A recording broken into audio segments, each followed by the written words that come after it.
జోగులాంబ గద్వాల జిల్లా కాంగ్రెస్ పార్టీ కార్యాలయంలో డీసీసీ అధ్యక్షులు రాజీవ్ రెడ్డి అధ్యక్షతన 77వ గణతంత్ర దినోత్సవ వేడుకలు ఘనంగా నిర్వహించారు.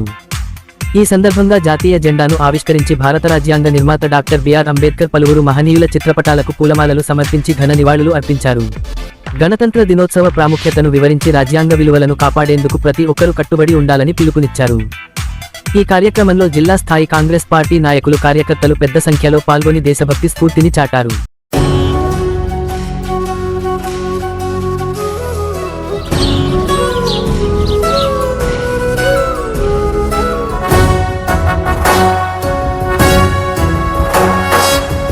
జయ హే తెలంగాణ జననీ జయ కేతనం, ముకోటి గొంతుకలు ఒక్కటైన చేతనం, తరతరాల చరిత గల తల్లి నీరాజనం, పద పదాన నీ పిల్లలు ప్రణమిల్లిన శుభ తరుణం. జయ తెలంగాణ జయ జయ తెలంగాణ, జయ తెలంగాణ జయ జయ తెలంగాణ.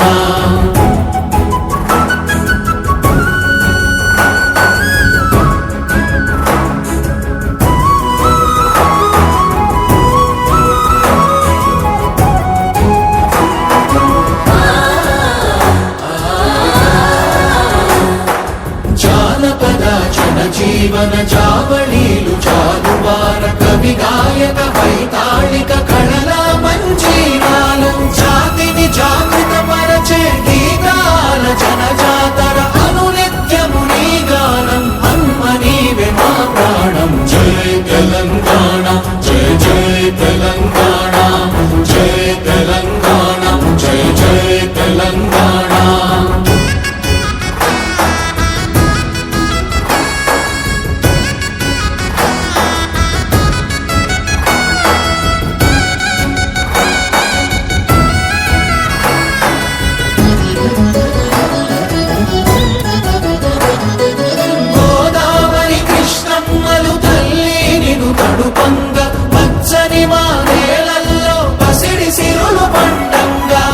శాంతుల తెలంగాణ సుభిక్షంగా ఉండాలి, ప్రతిదినమది తెలంగాణ ప్రజల కలలు పండాలి. జై తెలంగాణ జై జై తెలంగాణ, జై తెలంగాణ జై జై తెలంగాణ, జై తెలంగాణ జై జై తెలంగాణ, జై తెలంగాణ జై జై తెలంగాణ.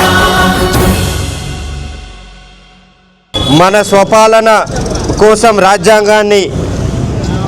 ఈ రాజ్యాంగాన్ని రచించి మనకి నిజమైన స్వాతంత్రం గణతంత్రం ఈ దేశంలో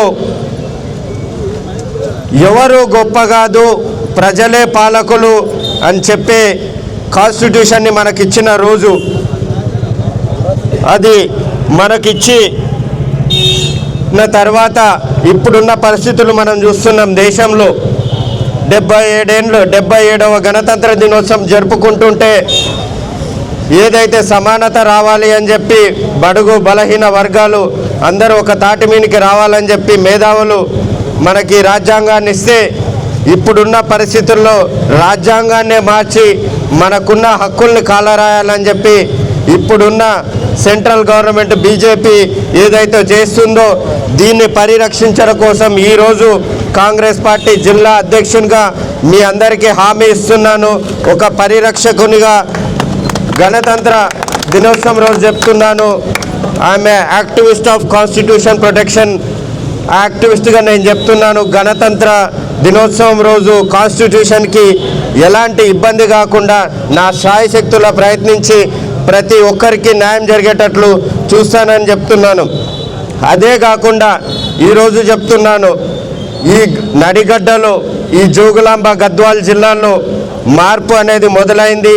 ఈ ప్రజాప్రభుత్వంలో మన రాష్ట్రంలో ఏదైతే మార్పు చూస్తున్నామో, ఏదైతే రేవంత్ రెడ్డి గారి నాయకత్వంలో రేవంత్ రెడ్డి గారు సీఎం అయిన తర్వాత మనం రాష్ట్రం మొత్తం చూస్తున్నాము. ప్రజాపాలన ఇంతకుముందు దొరల పాలన నుంచి ఏదైతే బ్రిటిష్ వాళ్ళు పాలించినరో ఒక వ్యక్తి పాలించిన ఇది గణతంత్రం రోజు ఇది ప్రజల హక్కు ప్రజాప్రభుత్వం అని చెప్పి ఏదైతే రేవంత్ రెడ్డి గారు సంక్షేమ పథకాలు ప్రతి ఒక్కరికి అందేటట్లు చూస్తున్నారు.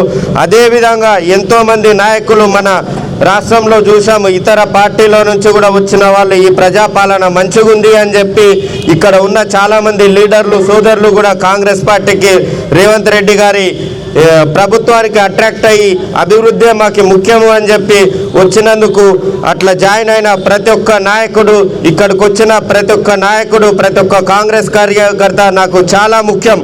ఇంతకుముందు కాంగ్రెస్ పార్టీలో ఉన్న వాళ్ళు ఎంత ఇంపార్టెంటో ఈరోజు పార్టీ ఆఫీస్కి వచ్చిన వాళ్ళు మీరు అంతే ఇంపార్టెంట్.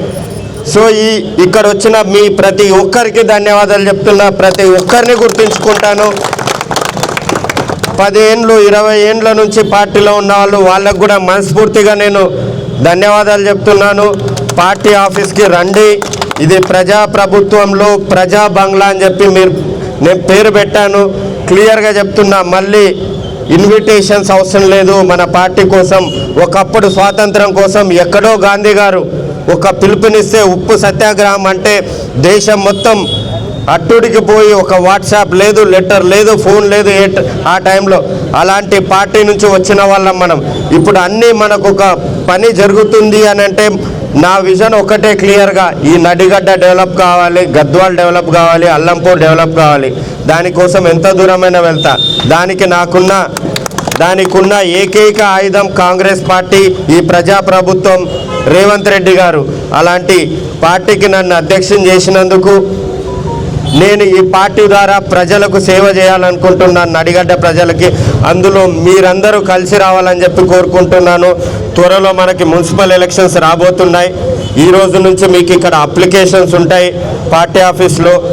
ఎవరైతే క్యాండిడేట్ ఉన్నారో వాళ్ళు చెప్తున్నాను ఇంకోసారి, ఎవరైతే క్యాండిడేట్లు ఉన్నారో పర్సనల్గా వచ్చి ఇక్కడ రిజిస్టర్ చేసుకొని వాళ్ళ పేరు నమోదు చేసుకొని అప్లికేషన్ ఫామ్ తీసుకెళ్తే అప్లికేషన్ మీద నెంబర్ ఉంటుంది.